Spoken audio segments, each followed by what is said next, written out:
What's going on, everybody? Cheers. Happy Wednesday or whatever day of the week it is when you're watching or listening to this. Welcome to this week's episode of the With Her Two Hands podcast, where each week we celebrate the women who build, fix, and make the things that make the world go round with her own two hands.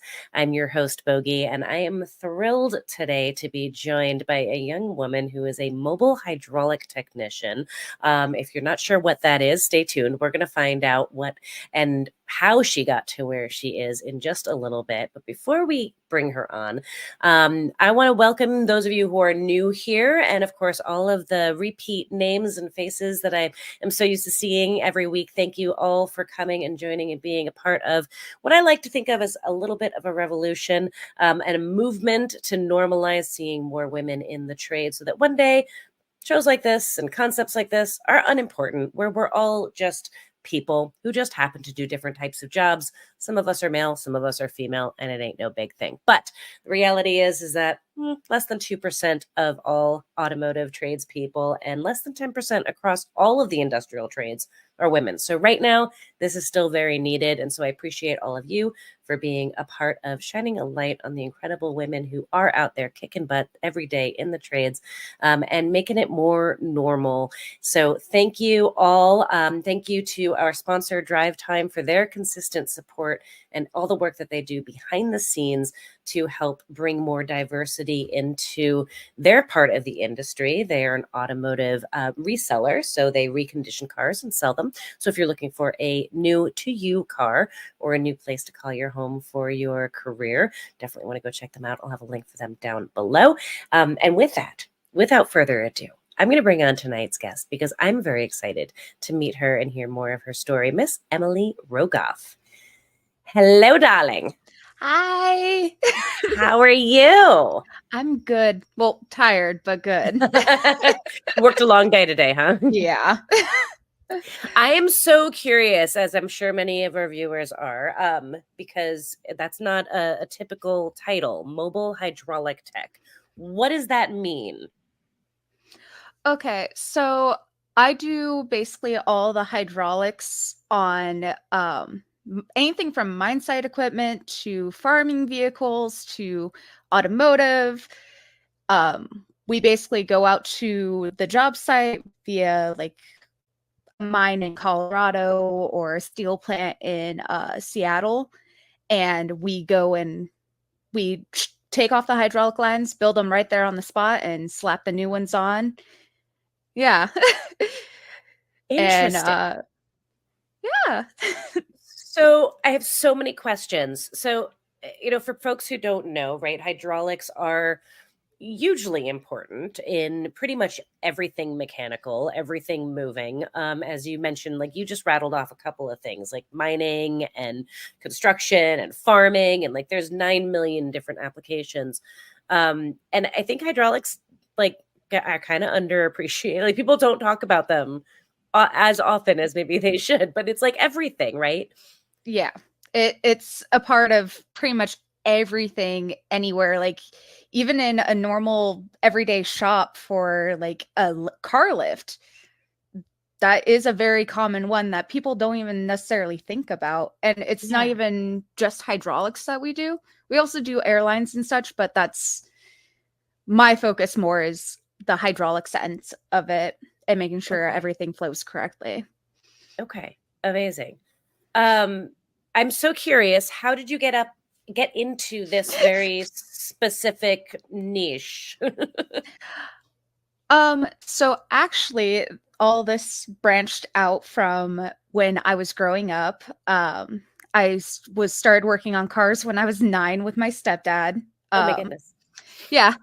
Well, it was like right after my parents' separation, my mom found my stepdad, and that was honestly my escape, was being able to go work on cars with him. And that's how him and I really bonded.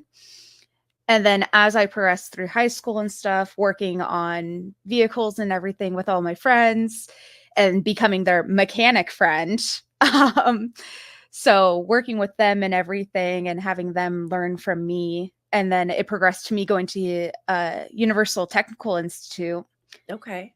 Where I actually furthered my education on like more of the theories and such behind everything. Yeah.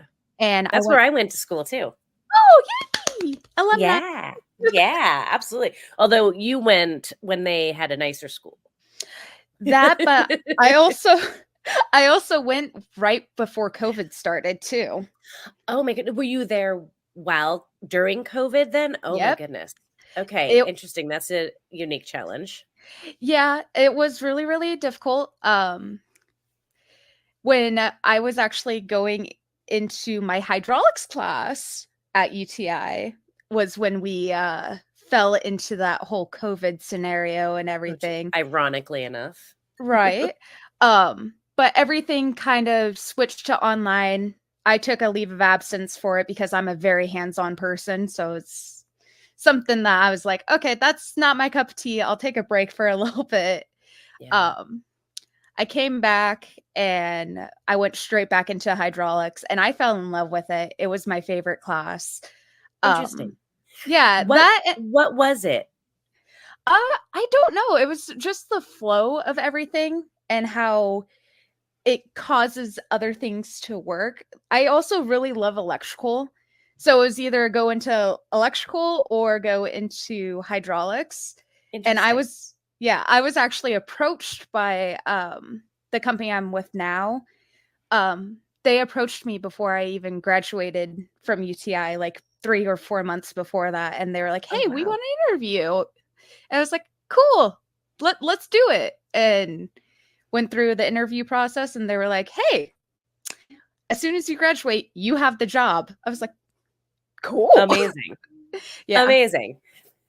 Okay. I have so many questions. So go for so it. we need to go back in time first a second and rewind to little 9-year-old Emily, because most or many 9-year-old girls that I know whose parents have just gotten a divorce and have a new man show up, their first thought is not, I'm going to go hang out with this new boyfriend working on cars. Um, what what was it about going out into the garage and working with him that, like, was it because you wanted to get to know him, or was it because the cars appealed to you, or was it a combination of the two? Do you remember? Do you have any concept of this? So that is actually a very touching thing to ask. So actually I bounced around a lot after my parents' separation. And so him and cars were the only constant thing that stayed Mm, constant no matter where I went. And he was a major gearhead, always watching Motor Trend and everything. And that was like my Saturday cartoons with him, was just going and watching it. Like none of my siblings were into it. They were all into like the makeup and everything else. yeah. And that just wasn't my cup of tea. And I was like, oh, I love watching these. I love learning about how things work, how like it makes us able to go from point A to point B. Like it just dragged me in and it was something that I knew wasn't going to ever leave me type of Mm, thing. interesting. Yeah. And he was open and accepting and willing to teach and share from the get-go. There was no hesitation. Oh yeah. He also is alumni from UTI. Okay. But he was more than willing. He's owned shops before and he was like, "I'm willing to teach you if you want to learn." Like his whole goal with all of us daughters that he has was for all of us to be able to do simple maintenance via oil change, anything, tires, everything like that. Be able to do that on our own so that we didn't get duped or have to rely on someone else later Yeah. on down the road. And then for you, it stuck. I love that. Yeah. I It love just stuck with me.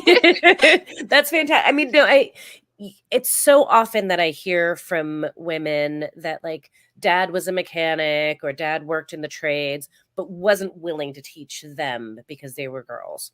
And so it always, like, warms my heart when I hear about dads who are willing to teach their daughters. And then of course sometimes I hear the opposite side where dads are like, I tried to get my daughter into it, and she's just not, right? It's like, Yeah. okay, well, like, we don't get to control what our kids are into. We just have to, like, Yeah. Be willing to show them all of the things, right? I saw both parts from him trying to teach my sister and him trying to teach me. It was honestly Yeah. kind of entertaining. Yeah. I love it. So did you know when you were young, like that this was not just something that was going to be a hobby and an interest, but that like did you always know that you wanted to grow up and do this professionally and work in the trades and with your hands?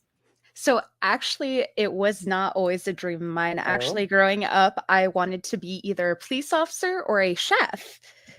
Surprisingly, police completely different. officer, chef, hydraulic Yeah, technician. yep, completely different ends. But when I hit 15, that's when my parents actually started going to SEMA and everything, and I was like, oh, I like I want to be able to go to those, and like they showed me all the pictures of all everything coming out and everything, and I was like, I want to be able to work on all that. I want to know. So I love it. Seema would love to hear this episode to know that it does work to get it more folks into it the industry. does. I will gladly be the one to say it because it does work, I swear. What was it about it that grabbed your interest?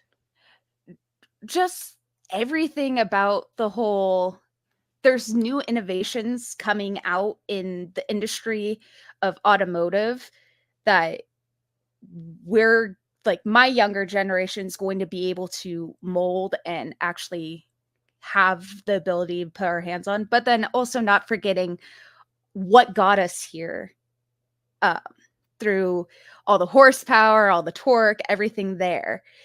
And a lot of people that like I grew up watching definitely helped motivate me in that. It was at the time, All Girls Garage was on TV. Sorry, I'm gonna embarrass you. That's okay. But that was on TV. I grew up watching you guys, and that was like the biggest step for me was the fact that there were so many women like Jesse, you, everyone, and you all motivated me so much. Like to be completely honest, I appreciate you guys, and the fact that my mom got to meet you guys, I was jealous. um but you guys helped so much, and seeing you guys being there with the men and being there being like, hey, we built this, we're awesome too, like that ultimately also gave me the push of, hey, I can do it. It's not just a hobby, it's not just something that I can just do on the side and be like, oh yeah, it makes me happy. Like no, it's something I could do for a living and actually make a career out of and make a life doing. That makes my heart so happy. You have no idea. I mean, that was always the idea behind it, right? You know, when we talk about this a lot, like why is there a need for this podcast? Why was there a need for All Girls Garage? Like, why do all female builds, right? And Yeah. I'll get called sexist, 1,000 times a day by people because I'm excluding men, quote unquote. Um, but that is the point, right? There are so few of us that representation and that visibility matters, and that the reason why I agreed to do the TV show, like I didn't set out to be on TV, but Mm. when they approached me about the show, I was like, there's a need for it because I grew up never seeing anybody else who looked like me. And if I could be that for somebody else, and the fact that like I get the feedback from you and that like it worked, right? Like you're Yeah, in this obviously. industry, like it worked, and that was a part of it, and that just makes my heart so happy. And like that's just proof in the pudding that representation matters, right? Yeah, it absolutely does. I love that. Oh my gosh. So, okay, so that was was that in high school when you're That watching? yeah, that was all the Okay. way up until high school. That Did was you leading all the way up there. Okay, did you take tech classes in high school? I actually did not. I took Okay. culinary and orchestra, believe it or Okay. not. What did you play? Cello. I still play Dang, girl. actually. That Okay. it's still my baby. I still have my electric one and my acoustic one chilling in my closet. Impressive. Thanks. Impressive. If I had my druthers, I'd like make you play us a little something after after we're done, but I won't be mean to you.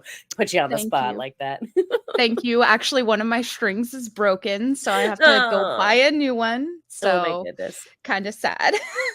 That is so incredible though. That's a complicated Thanks. instrument. I'm a complicated girl, you know? Good In a answer. in a field dominated by men, gotta play an instrument that's also mainly dominated by men and I, difficult. absolutely. Is that true? The cello is mostly male players? From what I've done research wise, there has not been too many Interesting. female Okay. that have been big Yeah. musicians. There hasn't been many cellists, and that's also just a difficult instrument to play for a female. Yes, we're sitting, but the instrument has to sit in between your legs, and if you're trying to dress formal and wear a dress or something, it's not suitable. Okay. Yeah. All right. Okay. So you play the cello, you thought about going to be a chef or a police officer, and then you do an about face. Um, when when did you graduate high school? Like what was the gap and what precipitated the enrollment in UTI? I waited about 4 or 5 months. I graduated in 2019. I started Okay. in the end of 2019 at UTI. Okay. Um, it was more of me just trying to get my bearings and everything. Like my family was talking about moving again, and so I was like, I don't want to start Mm, at the school and then have to, figure out living on top of it. Like that would have been too much, and I would have ended up dropping out, and I didn't want yeah. to do that to myself.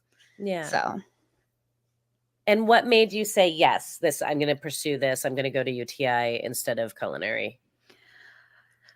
what ultimately pushed me to that was this is gonna get a little sappy. I'm sorry. That's okay. We like sappy here. Sappy's good. My stepdad's my stepdad's health started deteriorating, Mm, and my mom's health hasn't always been the best. So it's like it's taking away from them being able to work on a lot of vehicles and everything, and they're big with off-roading and stuff, and so it was getting to the point that it was difficult for him to be able to work on a lot of the vehicles that we had at the house.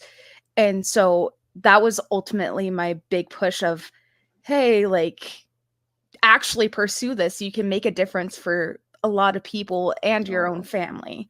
oh, I love So, that. yeah. So, and shortly after I started, he actually did get hospitalized Oh, with a wow. medical condition that actually attacked his bones in his feet and lower Mm. legs.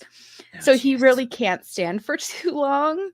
Ay. So he can't work on vehicles too much.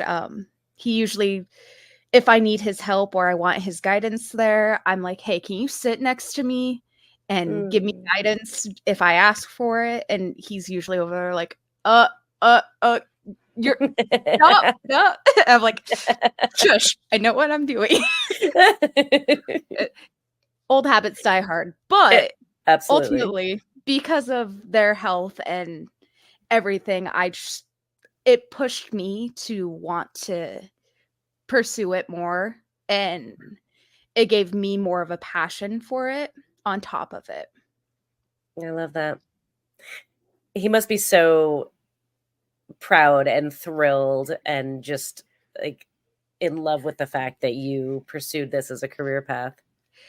He says it every once in a while. He doesn't normally talk about it because he doesn't like getting all emotional and sappy, but every bit of him being proud of me, I'm proud of him as well. So Oh, it's a reciprocal proudness to each other, and I don't think either of us understand how proud the other one is of each other, but we try. that's incredible. I love it. Okay.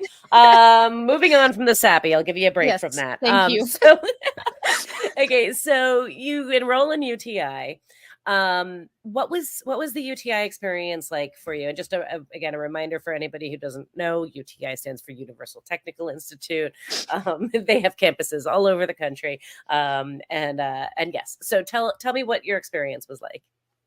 Overall, my experience was pretty amazing. I got to know a lot of the instructors, and a lot of them were actually very supportive of me being a female and wanting to pursue this. And a lot of them were like, hey, if you have any more questions that you don't feel comfortable asking in front of the guys Mhm. because you don't want them to be like, oh, she's a girl, she don't know nothing, come up to us on the side and ask us. Or, Interesting. you could call them out. And I was like, that works too. There was a lot of times that the instructor flat out would call me out after calling out another student and they didn't know the answer and was like, hey, Emily, do you know the answer? And I would pop off the correct answer and they were like, oh, good job, proud of you. I was like, thanks. I'm a little embarrassed, but thanks. It's the whole getting called out in class, but it's also a proud moment because it's like, oh, cool, a guy who's also been in this field for a while knows that a female can learn the same and retain as much as them. Yeah, So absolutely. It's interesting. I'm glad you brought that up, right? Because I feel like the it's it's two sides to that coin, right? Like the fact that they're supportive is huge. The fact that they're saying, hey, if you have additional questions, like please don't hesitate to come to me. And like just acknowledging the reality that sometimes women might be a little more intimidated to ask questions in front of everybody. Especially when they're the only woman in the class, right? yeah. But to call you out and embarrass you, I feel like personally, I feel like sometimes that almost makes it worse. And I tell instructors not to do that, to like point out like, oh, the girl knows. And now like if there were any guys in the class who were resentful or weird about girls being in the class, or like now have a target on your back. But what are your thoughts on that? I mean, in my opinion, yeah, it does feel like that, but I also take the other hand of, the fact that I am an equal to them and that they shouldn't see me as any less. Yeah. It brings that more prominent of like, hey, look, like I'm not trying to say that she's smarter than you or he's smarter than you. It's hey, she knows just as much as you do. Do not demean her. She's not trying to, outshine you or anything or make you. And like, I know that they weren't trying to make me feel bad in class about Yeah. knowing it type of thing. But, Yeah. you know, it's embarrassing in the moment. But when you look back on it, you kind of realize, oh, they were doing that to kind of normalize that no one gender is higher than the other in this Yeah. field. We're all equal. That's awesome. So. How were the students with you for the most part? Oh, they were all super, super nice. And there were a few that kind of were standoffish and kind of stayed in the back of the class. But, when they got forced to have to work with me, they realized, oh, wow, she actually does know what she's doing type of thing. And I actually do have a lot of friends I've kept in touch with. And I actually have a lot of female friends from UTI Nice. that Okay. I've kept in touch with that moved back to different parts of the country. But we Okay. all kind of learned that, hey, we're all great. We're all learning. We're all doing what's going to better ourselves. Yeah. So it was pretty great. How many ladies were in the school while you were there? Do you know? There were about, I want to say 5, not including myself. So 6 in Okay. total. Okay. So, Okay, so perspective, right? Like let's go back in time when I was there mhm. 20 some Don't date years ago, yourself. right? It's all right. 20 some odd years ago, I was there and there were 7 girls. So now fast forward to the present, 5, 6, 7 girls. So the Mhm. the number of women in the program hasn't changed. But Yeah. we are seeing, I think, more like acceptance. So that's interesting. Well, and also the women weren't just doing automotive, they were doing Ford Fact, all the other classes and Cummins even. Okay. They were doing Yeah. diesel. Like all the Yeah. girls that I saw there, they were dual enrolled in both automotive and diesel. So Interesting. they were pushing that boundary of also the industrial side of everything, Yeah. which was very impressive to me. And I felt proud about that we were actually pushing and taking a step towards that direction. Absolutely. Absolutely. It surprises me that the number hasn't gone up much, but I do feel like your experience sounds overall much more positive as far as the teachers and the students um, than mine was. Same school, same state, Yeah. 2 decades later, right? Um, very different experiences, but interestingly, not a ton more enrollment percentage, which is unfortunate, disappointing to hear. Yeah, I We have think more work to do. we do. I think there's still some women a little scared to Yeah. jump on the bandwagon, but Yeah. we'll get there eventually. I love it. Okay, so how did Bridgestone find you to offer you a job before you'd even graduated? How does this happen? So, I actually had one of the higher GPAs Of in course you did. UTI.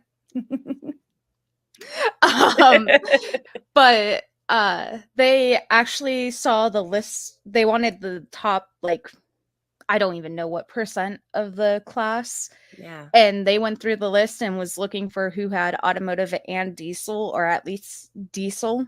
Um, and surprisingly, this was my first job as well, which is Okay. slightly terrifying, other than working in a shop with my stepdad. Like You first know, job at yeah, all. yeah. Like Oh my. Okay. I love it. when I was working with my stepdad, it was under the table, Mhm. the whole you're doing oil changes and that's it, unless you're working on ours type of Right. thing. So but they I got a letter in the class saying, "Hey, Bridgestone Horsepower wants to interview with you." And I was like, "Okay, like it's getting close to when I graduate, like I should probably start reaching out." And like I had gotten a few of them before from like Epiroc, which is actually one of our major customers, which is hilarious in my opinion. One of them actually recognized me. They were like, "Hey, I saw you there." So, but went through the whole interview. I was they had a second interview with me and a gentleman, Okay. and my former boss Kim, he loved the man to death. He is amazing. He is now the head of the company. So, Nice. big fan of him. But he brought us in and had us in the meeting, and he's like, "Okay, like, that you both are candidates and everything." And I'm like, "Oh, cool. Like I may work with this guy. Like that's cool." And then at the end of the interview, he was like looking at the guy and he's like, "I wish you had as much confidence as she does." And then he looked at me and was like, "I wish you were as much of a yes man as him." I was like, "That's not gonna happen, but I'll try." Interesting. Yeah, but nonetheless, I was the first female that they were actually considering to be on this team, and I am the first female on this team. Wow. So it definitely was a male dominated team, and it was strange for them to bring a female into it. So they were kind of iffy about it, type of thing. And then when I got the call from Kim and him saying, "Hey, yeah, like we want you. Like as soon as you graduate, let us know when you want to start. You have the job." And I was like, Mm. "Perfect. Like great." That must have felt amazing to know. Did you know then that you were the first woman that they'd considered and the first woman that they would have hired? He had told me that in the first interview that Okay, so you did know. Okay. yeah, he told me that in the first interview and I was like, "Oh, I'm not going to get the job then." Like this is my first job interview. This Yeah. is nerve-wracking. Like I'm not going to get it. I'm going to have to line up a few more interviews. And when that happened, I was like, "Oh my god. Like that's amazing. Like I'm so excited." Yeah. And yeah, it was overall pretty awesome finding that out. And there's been a lot of hurdles that we've had to jump to accommodate to me. Um Okay. Talk to me about that. So, like, the whole uniforms thing, all the they'd uniforms. never had a woman before, so Yeah, they didn't so know, right? all Yeah. of them are tailored to men, so it was a lot of me getting uniforms, having to send them back, like, they were very patient about that, um, but whenever it comes to me, like, traveling to a job, they always are like, "Hey, like, either you're not going by yourself or you're gonna make sure you have point of contact to tell when you get there and everything to make sure you're safe." So that was something that I know that they don't necessarily do with the men, but I do appreciate that. And they started the poor warehouse gentleman when I was going through training, when I was there helping them out, they got told, "Hey, there is a girl starting. Mind your manners." So it that was kind Oh of my funny to gosh. me. And then Yes. here I come in like, Person no. like a sailor, probably. Oh yeah, absolutely. I was trying not to say that. I was trying to like pose a good image. But yeah, you're right. I was cursing like a sailor. Like that is absolutely what happened. And like over time, like I became friends with a few of them. The one consistent one that was my manager, Alex, he honestly is the best. And he even told me the other day, he's like, "You're one of the guys at this point. Like, there is no differentiating between you being a female or you being one of us." Like, Or can it just be like we're one of the yeah, team? yeah, Like right? Like, I at least took that as a compliment because I it knew is a compliment. what he It was is a trying to get compliment. at, but like I was like, you didn't have to bring like the distinction. You could have been like, "We're just a team." Yeah. Like, not even a Yeah. family, a team. That works with me. Yeah, absolutely. But Oh my goodness. he meant it in all good terms and Totally, they do. everything. They Yeah. do. So that was definitely something strange to come into, was all the Yeah. guys, I could tell that they were hesitant around me and that they were kind of walking on eggshells almost. And so I felt uncomfortable myself and I was like, It's so funny because that I had the exact same experience when I started my first job 20 some odd years ago. They did the same thing. They told all the guys in the shop, "All right, now watch your language, mind your "Mhm. manners. There's a girl here now, so we got to behave ourselves." Which I feel like put this like just this weirdness in the air where they're all like freaking out Mhm. that like am I going to be okay? Is this language okay? Is that word okay? Is this okay? Is that okay? And it made everybody more uncomfortable than we needed to be had they just not said anything. Yeah, it would have been perfectly fine if, I just went in there and I was just a new employee. Yeah. Like, easy as that. Like, Yes. Like could have again, gotten it's well off. intentioned, right? It's well Yeah. intentioned, but it actually makes things harder. Oh yeah, absolutely. It makes it 1,000 times harder. And unfortunately, I did have an occurrence that someone complained about me. Oh Um my. What did they you com do? I actually did nothing. I was being happy and bubbly apparently, and How he didn't dare like you? that. I know, how dare I? So then I was like, "Okay, you don't like me being bubbly? Okay, that's fine." And I instantly put on RBF, resting B face. Mhm. And I was like, "Fine, I'm gonna give you short answers and I'm not gonna help you any." Like, you want to complain about me about something so stupid about me being happy and bubbly that That's you fine, amazing. right? Like That is that, amazing. Like what like literally what goes through your head to be like, this person is too happy. I'm right? complaining. This is Right? unacceptable. Mhm. I was just like, "Okay, that's fine. That's fair. Like, fine. I don't have to be happy around you. I'll be a stick in mud, bless you." Thank you. Oh my goodness. Um, That is so ridiculous. yeah, Well, if that's the worst thing you ever do, I think we're gonna be okay. right? Like I haven't done anything worse than that other than like a few weeks ago hurting my hand, but no eh, big deal. that's Yeah, it's par a for the hand. course. That's par for the course. Right? Oh my goodness. Okay, so let's talk the work that you do because Mm, in my mind I'm imagining like I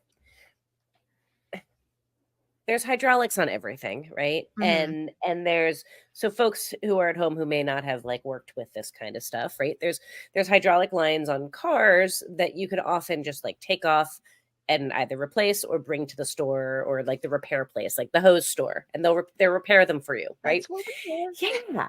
But then there's the big industrial stuff where the hoses are massive Mhm. and you're physically going to the job site to do Yep. it there. So you're working on everything. Little Yeah. stuff, big stuff, industrial stuff, Mhm. um, in all sorts of different environments. And then you're doing the mechanical stuff involved too, because you've got to like Yeah. take the hose off if you have to repair it, right? Yeah. How the heck? Like you've got to really be adaptive to be able to work on so many different Ye types of things. Yeah, most of what and that's kinda why they wanted a diesel tech as well and an automotive tech is so that we have the knowledge of how everything flows and how everything is supposed to be, and, Yeah. like, the flow of everything from the engine to AC to everything of how it should work. So then it makes our job easier taking it apart, putting it back together. There are times that you look at the machine and you're like, "What is this?" Like, "This is a snake mess," but that's part Yeah. of our job to kind of figure that out and make it look nicer as well as easier to work on for, say, a mechanic who has to come in after us.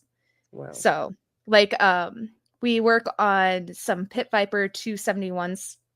You guys can Google it if you want. That's the exact part number. It's an Epiroc Pit Viper 271. What does it Uh, do? it is a drill that drills down and does blast holes. So Okay. they drill down the hole for the detonation to go in on the mine Okay. site. It's mostly Okay. used for above ground mines. So, but it has a giant tower that has like 60 feet of hose, just one run of 60 feet of hose Oh, on the wow. top.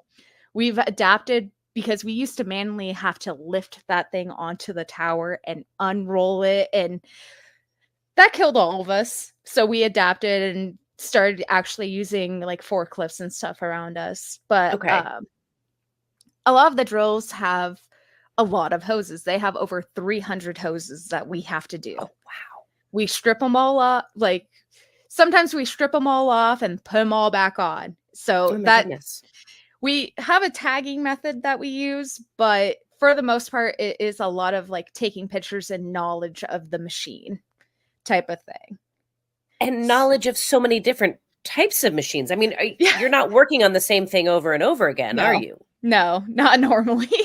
So how the heck are like is it just time and experience? Do you have user manuals? Like, do you No. have guidebooks? How are you learning this? So there are schematics, but we don't really use those, to be completely honest.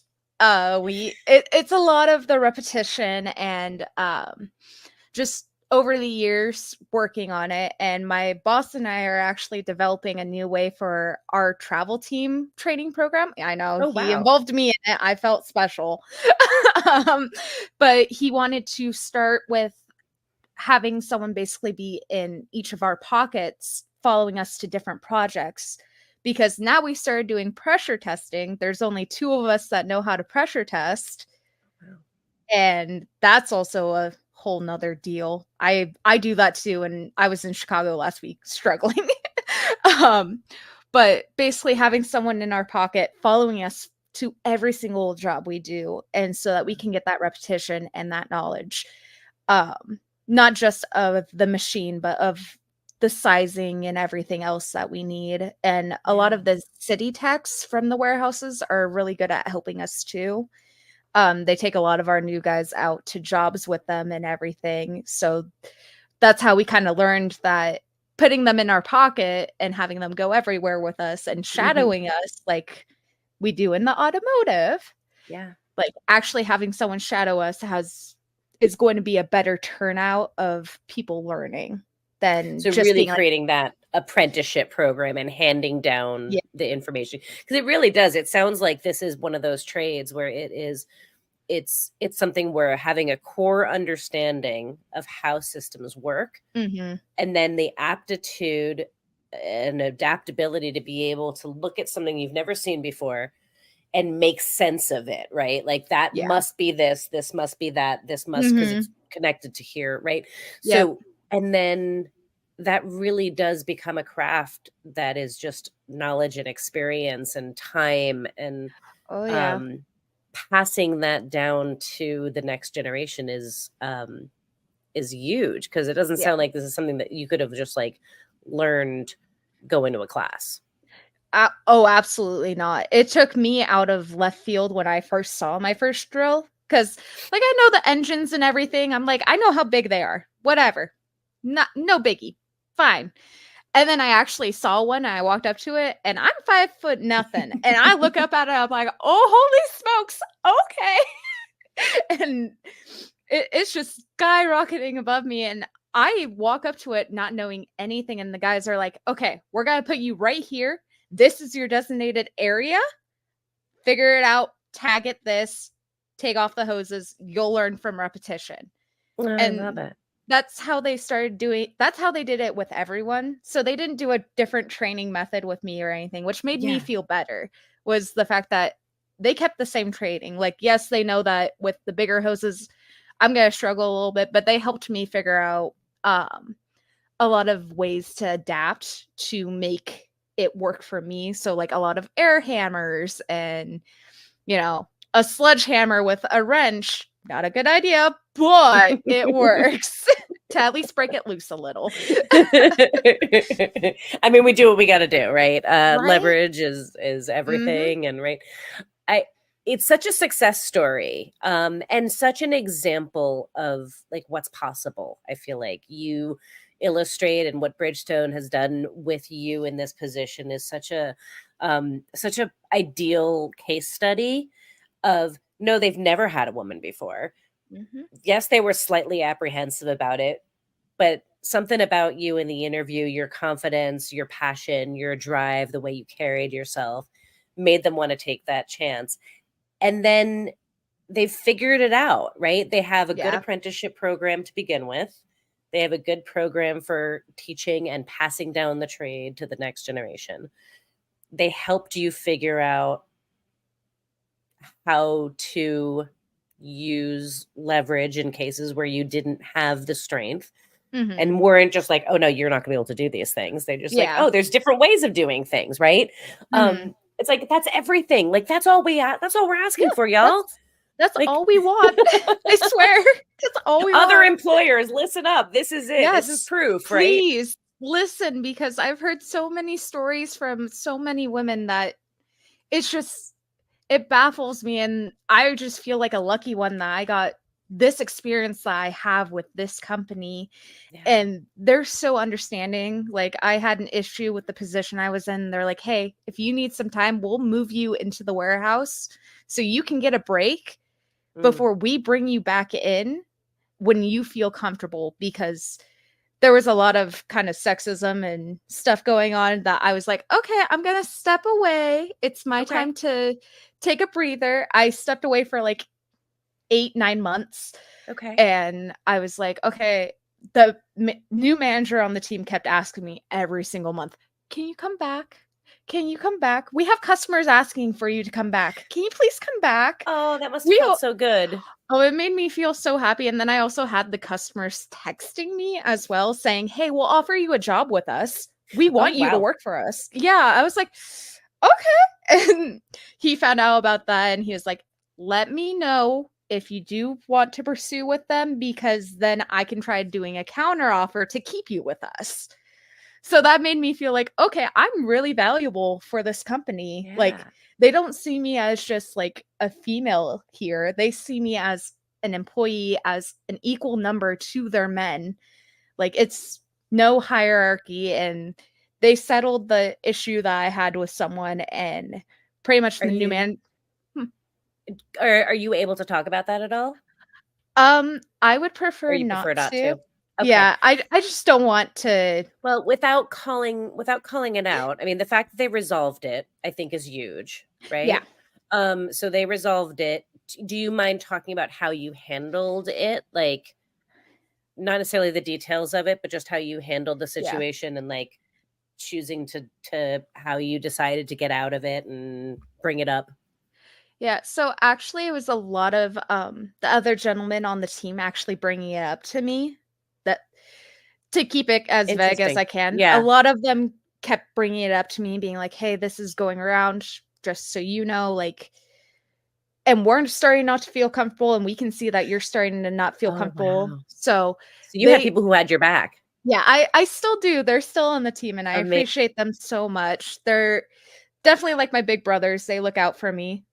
Um, but it just kept being a buildup over like 2 or 3 months. And I was just like, okay. And we were about to go through management change. So I was like, okay, I think it's a good time for me to step away when we have the manager change because we're already going through a mass change. It would just be easier.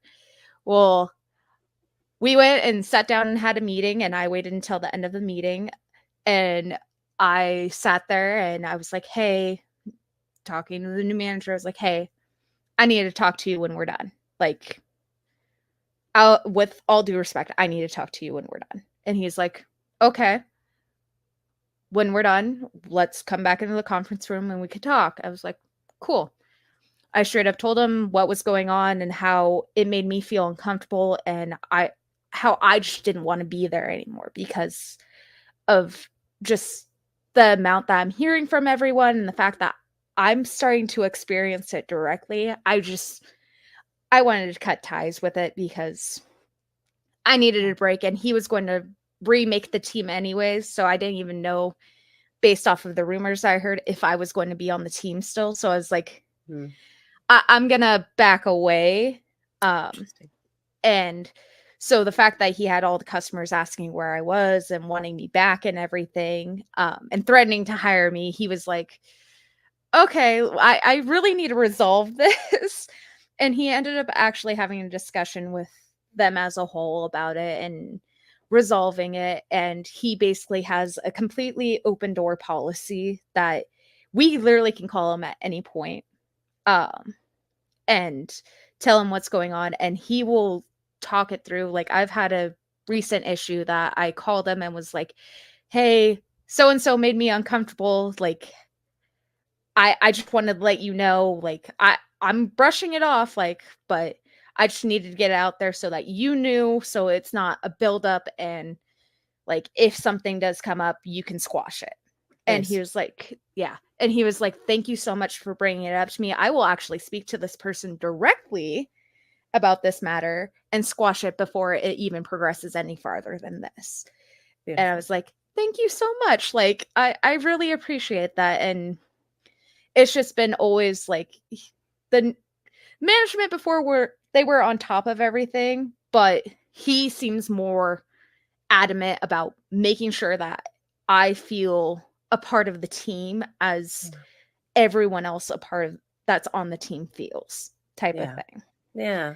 So, It's amazing how easy it is, right? When you mm, explain this situation of like, hey, I'm uncomfortable. Oh, okay, great. Let's take care of it. Like, it's so easy. And I just everybody needs to hear this episode. Because I I excuse me. I have spoken with so many shop owners and business owners and companies that say, you know, they'd be open to hiring a woman, but they have some concerns. And the mhm. concerns are always like, what if the guys make her uncomfortable? What if the guys are inappropriate? What if my guys can't handle themselves? I'm like, first of all, you're insulting the men that you work with, that like you think Yeah. that they can't handle themselves. But like, also, how easy is it? Like, hey, this made me uncomfortable. Hey, don't do that anymore. Okay. Like, Yeah, I that's literally it. had that instant happen. They hired someone, he actually grabbed my hips and Oh, moved me, oh, made me feel very uncomfortable. He's no longer with the company, so I have no issue speaking on this matter. yeah. But he physically grabbed my hips and moved me, and this was right after I joined the company, and I was like, "Oh, hell no." And I immediately was like, okay, hold on, because I was the one of higher authority there. So I was like, you continue doing whatever we were doing, and I'm gonna go make a phone call really quick. I stepped away, called my manager. I was like, this is unacceptable. I'm not okay with this. I know Yeah. you just hired him a week ago, but if he's already feeling comfortable enough to do this to me, yeah, no. This isn't gonna fly. And then I found out after that he said some stuff to actually one of my male best friends at the warehouse about me being a little too thick for his liking. And I was like, nope. And so yeah. And I went on a few jobs with him after that, but it he kind of just kept his distance away from me and didn't speak to me. I was like, I appreciate that. Like Yep. I, Yep. that works for me. Like that was a little too much, but my boss Yeah. resolved it and he spoke with him and was like, "Hey, she doesn't feel comfortable around you right now. We need to fix this." Like he didn't even let me ride back in the truck with him back up because we were just in Tucson doing a job. Okay. So riding back up to Phoenix is about 2 hours or so. So Yeah. he's like, "Yeah, no, you're not riding back with her. You're riding back with me." So I was like, "Bye." Yeah. So It's amazing. Like that's all it takes, right? Like mhm. sometimes we don't have the physical strength. There's tools for that. Yep. Sometimes, guys might say things that are inappropriate. All it takes is like communication, an open door Mhm. policy, and being proactive about resolving issues when they pop up. And that's it. Like Yeah. I love how much of your story like is really just highlights what's possible. Yeah. um yes, there will be issues, right? Yes, there will be sexist people here and there, and there will be discomfort and weirdness and being the first and new things to figure out, but like it's all surmountable. It's all really simple in the grand scheme of things, and you had this amazing case study of what's possible when people are given opportunity, and when space is created, and when there's people willing to listen and take action and treat other people at the end of the day, regardless of gender, with Mhm. respect and, you know, with kindness, right? Kindness and Yeah. respect. Oh, yeah, without a I, doubt. I love it. Yeah. So, okay, so you get to travel all over the place, Yes, I working on do. all sorts of things. What has been your favorite um Ooh. place, trip, project that you've gotten to do so far? Okay, so I'm gonna tear that into 2 separate Okay. questions. Yeah. So my favorite place that I've gone is actually Seattle, Okay. Washington. Um, and it is one of my favorite jobs. I get to go twice a year to them, and they're one of my favorite customers. But it's that steel plant that I go to up there, and it I get covered head to toe in grease doing that, but I absolutely love the environment there. I love the weather. Would not move there. I would probably go crazy, but being able to go visit there, it's nice weather. It beats the 115 degrees down here. But then when it goes to my favorite job ever was when I was actually in Colorado at Cripple Creek Mine. It's a gold mine out Okay. there. Um, and I was actually working on a giant shovel. And I was a little tiny ant. I was barely even half the size of the bucket. And I was a little tiny ant working on this giant thing. And it was my first ever overnight job. And it was negative 15, snowing, cold winds, and it's high elevation as is. Oh And I my was on a gosh. hill walking up a ladder. I was like, oh, this is going to be the death of me. But it was so much fun working on it. And I learned so much because it was actually a lot of metric fittings, which Okay. is not common for a lot of the stuff that we work on. So I was like, Okay. okay, this is a fun learning opportunity. And I thoroughly enjoyed that trip. Didn't get much sleep, but I really enjoyed it. It was definitely an experience, and that's probably one of my favorite jobs that I've done was that I job specifically. I love it. I love that, like, most people you would ask what the favorite is, and they would have like something like fun and joyous and like, and you're like, no, this was hard. It was awful. It was cold. I thought I was gonna die. Oh yeah. Everything sucked, but it was amazing and I loved it. Yeah, pretty much. Explain me that perspective. Why is that your favorite? Because it actually put a test to what I could do. Mm. To be completely honest, I know that I can work in the heat. I've done it for years, so that's no issue. The real test was working in that cold, and for it being my first time working overnight is the first time that I actually got to push myself and see how much I could actually handle doing that. And with it being so high and strange fittings, the hoses were like that big around. So we had to carry those all the way down and back up after we made the new ones. So it was really a physical feat, but also like a mental challenge. And I don't know. I feel like I'm the only one that enjoys challenges in my life. And I find it as like it's a fun thing doing challenges type of I wouldn't do like a cinnamon challenge or anything like that or an ice bucket challenge, like those viral ones that went by, but like a physical challenge work wise, oh yeah, I'm willing to do that. That sounds like a fun time to me. I want to be able to push myself and see what I can do. I absolutely am in love with that theory and that mindset. What a great attitude. I think if we all had a little bit more of that in our lives, it would be a good thing. Embracing the challenge, embracing the big scary things. Were you always that way? Was that you as a little kid? Yeah, it You was. just came out this way. You're just Oh, like, bring me the challenge. I was my mom's problem child to sum it all up. I was the one constantly in and out of the hospital. Like, I was her problem child. Okay. So, like, I have a whole story of when I died before when I was younger. I Oh have my. two white streaks that grow on the side of my hair because they had to zap me back. Oh Oh my yeah. gosh. Oh my gosh, yeah. I feel That like we need a second hour with you, Emalee. This is oh, my whole life is a great story. okay. Uh, We're gonna have to unfortunately forego that one. But folks, if you want to know more about Emilee's life, where can people find you? Can people follow you on social media at all? Or are you just um, a private person? they can follow me on TikTok. I'm pretty Okay, open on there. I don't awesome. post too much. I rarely talk, but honestly, I've been trying to post more. It's so Um, much.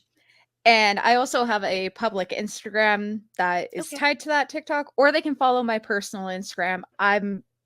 Yes, you have to request to follow it, but I'm pretty nice, I swear.